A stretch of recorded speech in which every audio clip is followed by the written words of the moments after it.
Hi, this is Elliot Eisenberg of Graphs and Laughs, here to catch you up to date on the latest in residential sales data for both Hillsborough and Pasco counties. And what can I tell you? It remains a story of inventory. You are wildly inventory starved. I've been saying this for months and months and years, and it's true every single time. But there's a bit of a change going on right now. Yeah, we're at all-time lows or near all-time lows in both counties for both types of properties, no doubt. But year over year, inventories are no longer declining. As recently as last month, year over year inventory was declining 10, 20, 30%. But now it's pretty much zero. I suspect that inventory has hit bottom, and year over year inventories are about to increase. This is important because as inventories increase, bidding wars end and so on, or reduce, and price appreciation will go down. I want you to follow this very closely. This remains a very strong market, there's no doubt, but inventory is going to go up from utterly, incredibly infinitesimal amounts to just infinitesimal amounts. You know, we're at 0.6 of a month, we go to 0.7 of a month, but given how the process has been over the last years, this is showing us we're at the bottom. If you look at the rest, other indicators, pending sales are down. Sure, interest rates are up. That's not surprising, as are prices. And if you look at total sales, they're down everywhere, but they're good compared to 17 and 18 and 19, and they're up in Pasco multifam. Perhaps people are looking for a cheaper place to live. Not cheap, but cheaper.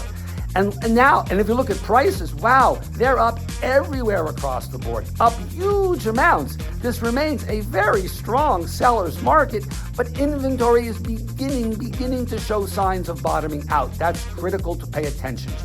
The next thing I want to talk about is we're going to pivot and look at the national economy. Q1, as we know, was a terrible quarter. This is not a harbinger of a recession. It's not the beginning of a recession. It was just a bunch of one-off data. That's it.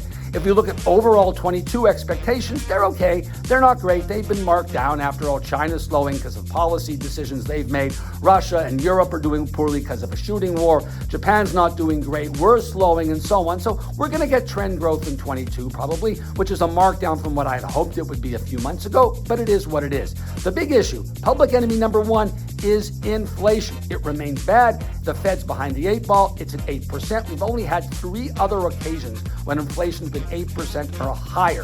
One was in the 50s, we had one in the early to mid 70s, and we had one in the late 70s and early 80s. This is rare. The Fed is now raising rates rapidly. They raised 2 meetings ago, they raised it by 1/4 point. This past meeting by 0.5 percentage point. The next several meetings, 2 to 3, by another 0.5 point at each meeting. And the last couple meetings of the year, 1/4 point. But fret not. Interest rates on mortgages are not going to be going up. They've already gone up a lot in anticipation of the rate rises that I just mentioned that the Fed has told us they're going to implement.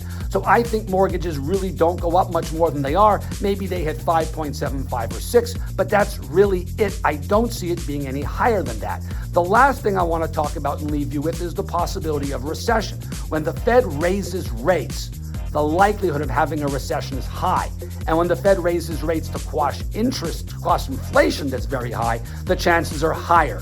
I suspect that the chances are pretty good, 35-40%, that we have a recession somewhere around the end of this year or early next. Hopefully not, but I'll be watching it along with inventories closely.